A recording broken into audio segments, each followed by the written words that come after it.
Hai semuanya. Hari ini kita bahas topik yang lagi hangat dan bikin banyak orang bingung. Kenapa kerugian Danantara nggak dianggap sebagai kerugian negara? Bingung?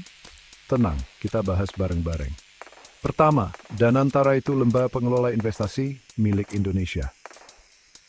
Artinya ini semacam perusahaan investasi punya negara. Danantara dibentuk berdasarkan Undang-Undang Nomor 19 Tahun 2003 tentang BUMN yang sudah direvisi.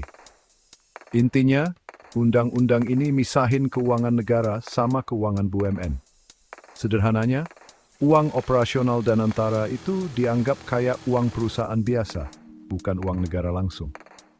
Nah, yang menarik nih. Ada yang namanya Business Judgment Rule. Ini aturan hukum yang melindungi direksi dari tuntutan pribadi atas keputusan bisnis yang diambil dengan niat baik. Jadi, kalau Danantara rugi karena investasi, itu dianggap risiko bisnis biasa, bukan kerugian negara. Bicara soal angka, Danantara ngelola aset sampai 900 miliar dolar Amerika loh. Uang ini berasal dari modal negara yang dimasukin ke BUMN, bukan langsung dari APBN. Banyak banget ya. Lanjut ke pengawasan Danantara lapor langsung ke Presiden Prabowo Subianto. CEO-nya Rosan Roislani bilang ada pengawasan dari BPK dan KPK. Tapi, ada tapinya nih. BPK nggak bisa audit rutin kayak APBN, dan KPK baru turun tangan kalau ada bukti tindak pidana korupsi. Jadinya pengawasan banyak bergantung sama Dewan Pengawas Internal Danantara. Dan banyak yang meragukan independensi mereka. Danantara resmi berdiri tanggal 24 Februari 2025 dengan modal awal 1.000 triliun. Rencananya, mereka mau investasi 20 miliar dolar Amerika ke 20 proyek besar di berbagai sektor, kayak kecerdasan buatan, energi terbarukan, dan produksi pangan. Proyek-proyeknya kedengarannya bagus, tapi tetap ada risikonya.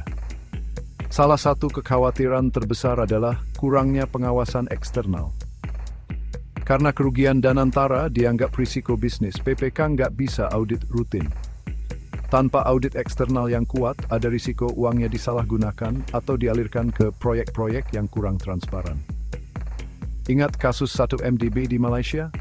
Nah, itu jadi contoh buruk yang dikhawatirkan banyak orang. Para ahli kayak Peter Abdullah dari Sagara Institute dan Aryawan Gunadi, pakar hukum bisnis, menekankan pentingnya tata kelola yang baik. Mereka menyarankan adanya audit independen dan laporan publik yang rutin untuk memastikan transparansi. Intinya, supaya Business Judgment Rule nggak disalahgunakan untuk nutupin korupsi. Coba bayangin. Danantara investasi 1 triliun di perusahaan teknologi, terus bangkrut. Kalau itu uang APBN, BPK pasti audit dan minta pertanggungjawaban. Tapi karena ini Danantara, kerugian itu dianggap risiko bisnis. Paham bedanya? Kesimpulannya, kerugian Danantara nggak dianggap kerugian negara supaya mereka nggak bisa lebih berani ambil strategi bisnis. Tapi ini juga membuka peluang penyalahgunaan, apalagi pengawasannya terbatas. Yang penting diingat, tata kelola yang baik dan transparansi itu penting banget untuk menghindari masalah. Gimana menurut kalian? Setuju nggak sama aturan ini? Atau malah bikin khawatir? Tulis pendapat kalian di kolom komentar di bawah. Jangan lupa like dan subscribe untuk video-video informatif lainnya. Terima kasih sudah menonton.